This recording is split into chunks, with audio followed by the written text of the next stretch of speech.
Bonjour à tous, il est 8h10 et c'est l'heure du grand invité.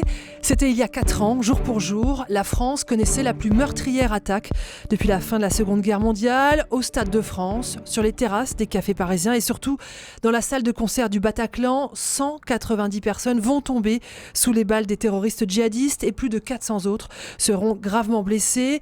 4 ans après ce terrifiant 13 novembre, notre grand invité est un des témoins de ce drame, un des premiers à être entré dans le Bataclan après le massacre. Un grand médecin, comme on parlerait d'un grand flic. Denis Safran, bonjour. Bonjour. Votre CV est impressionnant, je ne vais pas tout dire, mais vous êtes professeur de médecine, spécialiste en anesthésie et réanimation. Vous avez longtemps été en poste à l'hôpital Georges Pompidou. Depuis 2015, vous êtes conseiller santé en matière de sécurité intérieure auprès du ministre de l'Intérieur, mais aussi du préfet de police. Mais vous restez un homme de terrain. Vous êtes le médecin-chef de la BRI, la brigade anti-commando.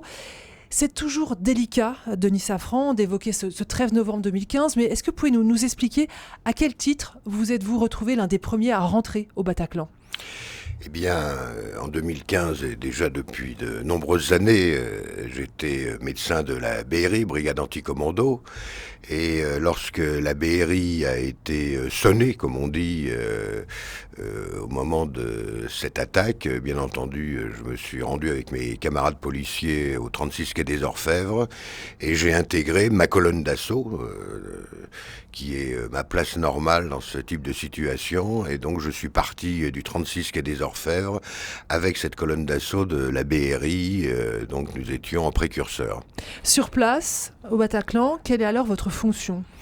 Alors, la fonction d'un médecin dans ce type de colonne d'assaut est primitivement de prendre en charge sans délai tout policier de cette colonne d'assaut qui serait blessé, de façon à minimiser les conséquences et à faire les premiers gestes de survie, mais aussi à déclencher le dispositif de secours, ce qu'on appelle la chaîne de secours. Voilà mon rôle primitif. Bien entendu, lorsque nous sommes arrivés au Bataclan et devant l'ampleur des victimes et des victimes extrêmement graves,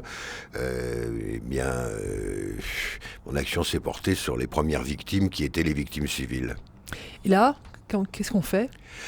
Alors, on fait de la médecine de guerre, on fait ce que font les médecins militaires au cours des combats, c'est-à-dire que au début on fait quelques soins les plus urgents, des soins de sauvetage extrêmement primitifs, et très rapidement, devant le nombre de blessés, l'objectif est d'assurer l'extraction la plus rapide possible pour que ces blessés soient pris en charge dans les délais les plus brefs par les services de secours qui sont au-delà du périmètre de sécurité.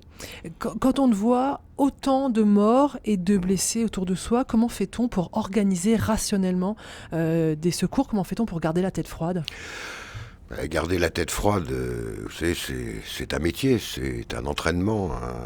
J'ai la chance. On est préparé à ça ? On n'est pas préparé à ça. On y est un peu préparé. J'ai fait 40 ans de réanimation lourde. J'ai travaillé pendant des années au sein de la BRI. Nous avons des entraînements, évidemment, pas spécifique sur ce type d'action, mais ma foi, quand on est réanimateur, les réflexes prennent le dessus et on est dans une sorte, on pourrait dire d'effet tunnel, mais bénéfique, où on n'a pas d'état d'âme, on est immédiatement dans l'action. Il faut mettre ses émotions de côté ? Écoutez, je pense que chacun réagit différemment. En ce qui me concerne... Parce qu'autour de vous, il y a plein de jeunes gens. Et vous avez des enfants qui ont ces âges-là. On y pense ou surtout pas ? Non. Ce qui me frappe quand même, effectivement, c'est la jeunesse des victimes, qui étaient toutes très jeunes. Et d'emblée, on les a vues en arrivant. Il y avait déjà des victimes sur le trottoir et dans le hall du Bataclan. Mais moi, en ce qui me concerne, si vous voulez, à ce moment-là, il n'y a pas d'émotion. Immédiatement, on se met... au travail, si j'ose dire, une sorte d'effet tunnel, mais un effet tunnel bénéfique qui fait que on ne réfléchit qu'aux gestes qu'on doit faire et à la meilleure stratégie possible dans ce moment où quand même règne le chaos. On l'a compris, à ce moment-là, vous n'êtes pas un béotien, l'urgence, les attentats. Vous connaissez, quelques mois auparavant, vous étiez à l'Hyper-Cacher. Qu'est-ce qui est la spécificité du Bataclan ? Qu'est-ce qui a été particulièrement compliqué ce jour-là ? Les deux événements n'ont rien à voir. À l'Hyper-Cacher, nous avions un terroriste qui étaient enfermés, qui étaient fixés, comme on dit, dans un magasin dont le rideau de fer était baissé, avec des victimes à l'intérieur, et on le savait, et des otages. Mais il y avait un terroriste, et il était fixé. Lorsque nous sommes arrivés au Bataclan, d'abord, la spécificité, c'est le grand nombre de victimes, et en plus, il y avait des terroristes en action à ce moment-là. En action, on ne savait pas combien. On ne savait pas si ce théâtre n'avait pas été piégé par des explosifs. Et lorsque nous sommes entrés, ils n'étaient plus sur la scène, on ne savait pas où ils étaient. Donc la situation était radicalement différente.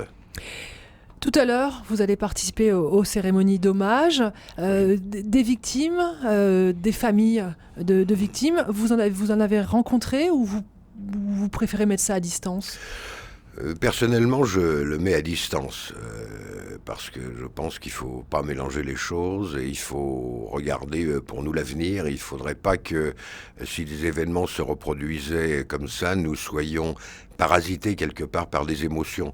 Mais néanmoins, vous participez quand même aux cérémonies. Néanmoins, on participe aux cérémonies, bien entendu, et à chacune de ces cérémonies, eh bien, nous rencontrons des victimes qui, eux, ont le souvenir de nous avoir vus et d'avoir été pris en charge, et qui ont envers nous des réactions extrêmement chaleureuses et touchantes. Et à ce moment-là, il y a de l'émotion, en effet. À ce moment-là, il y a de l'émotion. Oui. Est-ce que ce drame du Bataclan et des terrasses, est-ce que ça fait partie de votre vie ? Oui, ça fait partie de ma vie, comme toute mon activité professionnelle, toute ma vie. C'est un épisode de ma vie. Bon, je ne suis pas, si c'est votre question, je ne suis pas psychotraumatisé. Je n'ai pas eu besoin de psychologue. Je l'ai assumé. Ça fait partie de mon métier, de mes métiers, parce que médecin dans une unité d'élite de la police, en fait, vous exercez deux métiers. Comment ça ? Eh bien, nous sommes médecins, mais dans des situations particulières. Vous comprenez bien qu'on n'est pas du tout dans la même situation que l'hôpital. Les relations hiérarchiques ne sont pas les mêmes. C'est dans une opération de police, c'est la police qui dirige. À l'hôpital, c'est le médecin qui dirige. Vous voyez, ce sont deux métiers, les policiers d'une part, les médecins d'autre part. Il ne faut pas confondre les fonctions. Il faut simplement savoir faire ces deux métiers ensemble. Denis Safran, puisque vous travaillez sur les questions santé en matière de sécurité intérieure, est-ce qu'à l'époque, en 2015, on était préparé à une telle configuration d'attentat, de catastrophe ? Est-ce qu'aujourd'hui, on est mieux préparé ? Est-ce qu'on a progressé ? Bien entendu. Alors, nous étions peu préparés à cette époque-là, puisque il n'y avait pas eu d'attentat depuis de très nombreuses années, et on pouvait difficilement imaginer ce type d'action. Néanmoins, l'organisation s'est mise en place de façon précipitée, on va dire, mais elle s'est mise en place. Mais bien entendu, après ces opérations, il y a eu ce que nous appelons des rétex, des retours d'expérience, et il y a eu des décisions politiques, des décisions techniques qui font que nos organisations se sont modifiées et se sont adaptées à ce type de crise. Aujourd'hui, on peut dire que maintenant on sait faire. Les protocoles sont établis ? Alors, il y a des protocoles, bien entendu, que nous expérimentons en permanence au cours d'exercices. Alors, est-ce que vous savez, le risque zéro n'existe pas. Je ne peux pas vous dire que ces protocoles sont parfaits, certainement pas. On peut toujours les perfectionner, mais en tout cas, ils ont considérablement évolué. Et sur quel point est-ce qu'on s'est amélioré ? Alors, ils se sont améliorés en ce qui concerne les chaînes de commandement, les interactions entre les différents services, entre la police spécialisée telle que la BRI, la police responsable de l'ordre public, la police responsable de la sécurité publique, les sapeurs-pompiers qui vont avoir à prendre en charge les secours, les SAMU. Si vous voulez, nous avons organisé ces relations au moment d'une crise de haute intensité, dans le haut du spectre, comme nous disons. Donc nous l'avons organisé, nous l'avons expérimenté, et nous avons évidemment considérablement modifié notre mode d'action. Et si malheureusement, et évidemment c'est pas à souhaiter, une chose comme ça se reproduisait, je pense qu'il y aurait encore des modifications ensuite, car à chaque fois, bien entendu, on tire l'expérience de l'action que nous avons mise en œuvre. Et Denis Safran, du côté du personnel de santé, des médecins, est-ce que là aussi, on a progressé dans la prise en charge des victimes d'attentats ? Bien sûr, on a considérablement progressé, d'abord dans l'organisation de la prise en charge de nombreux blessés par balle à l'hôpital, ce qui n'était quand même pas une habitude. Quelque chose de fréquent, oui. On prend des blessés par balle, mais 1, 2, de temps en temps. Et puis, les pratiques médicales, en dehors de ces pratiques organisationnelles, les pratiques purement médicales se sont modifiées.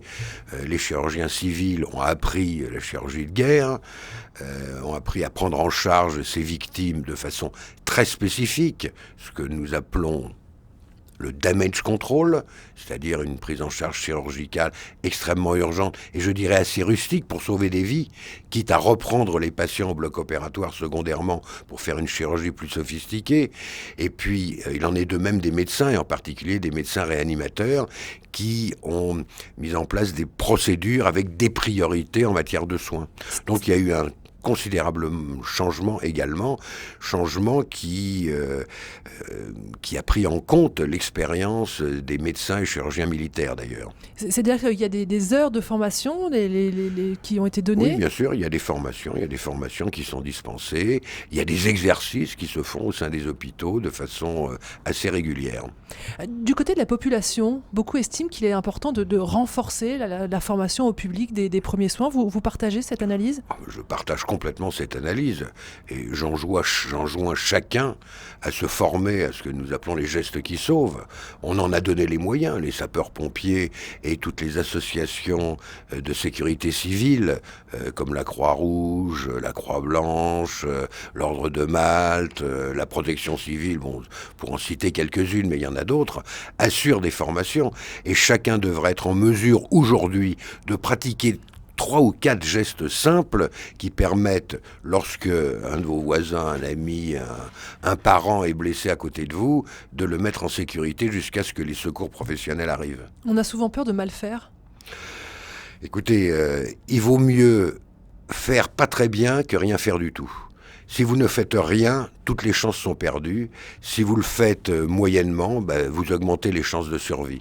Et de toute façon, ces gestes sont simples, vous savez, et il est très facile de très bien les faire. Donc, il y a vraiment un impératif que chacun se forme. Et bien entendu, que chacun se forme, chacun devrait être formé. Dans certains pays, toute la population est formée dès le collège, dès le lycée. Ça, c'est peut-être un point à renforcer en France, que l'éducation nationale soit associée à cette formation. Tout à fait, mais l'éducation nationale est associée d'ailleurs. Denis Safran, vous avez une histoire familiale tragique. Vos grands-parents juifs ont été déportés pendant la guerre, ils ne sont jamais rentrés des camps. Quand vous voyez cette violence qui se déchaîne sur des innocents lors des attentats, est-ce que vous faites des liens ? Oh, je ne fais pas de lien, vous savez... Disons qu'à mon âge, j'ai acquis une certaine philosophie dénuée de tout angélisme et avec un certain, peut-être pas un pessimisme, mais en tout cas un réalisme sur la nature humaine profonde. Et je pense qu'il y a une violence intrinsèque et que... Eh bien, elle se déchaîne à certains moments avec des boucs émissaires, voilà. Donc... je ne fais pas de lien, je dis tout ça est malheureusement un continuum. Prendre soin des autres, comme le font les médecins, les soignants, c'est ce qui permet de grandir l'homme ? Probablement, je pense que chacun dans la société a son rôle à jouer, hein. C'est une longue chaîne. Dans cette chaîne, il y a des maillons qui soignent les autres, c'est bien. Vous savez, toute ma vie a été vouée au service public, hein. J'ai jamais eu d'activité privée. Bon, disons que on appellerait ça une vocation, mais j'aime pas beaucoup ce mot-là. C'est un métier qui m'a passionné, qui était au service des autres. C'est probablement également gratifiant. Enfin, je n'ai jamais réfléchi tellement à ce genre de choses. J'ai fait mon boulot parce que je l'aimais, tout simplement. Et que peut-être quelque part, j'aime les gens et j'aime les aider. Voilà. Vous imaginez décrocher un jour ? Absolument pas.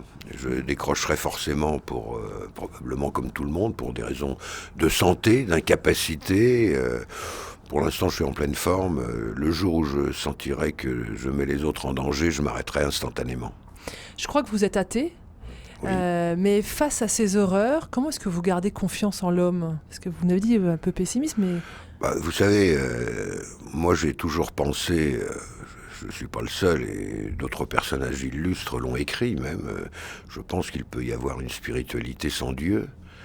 Et cette spiritualité, à ma manière, probablement que je la cultive, sans croire en un au-delà. Je pense que nous avons des devoirs sur Terre et puis qu'après, nous disparaissons. Et c'est ainsi. C'est triste, mais c'est ainsi. Tous ces événements que vous avez traversés, ils n'ont pas pris sur vous ou quand même ils vous changent au fur et à mesure? Je pense qu'inconsciemment, ils ont pris sur moi. Sinon, je ne serais pas un être humain. Simplement, j'essaye de compartimenter mon cerveau, de mettre des barrières. Vous savez, une vie de réanimateur, vous êtes confronté tous les jours au drame. Drame des patients eux-mêmes, mais drame des familles.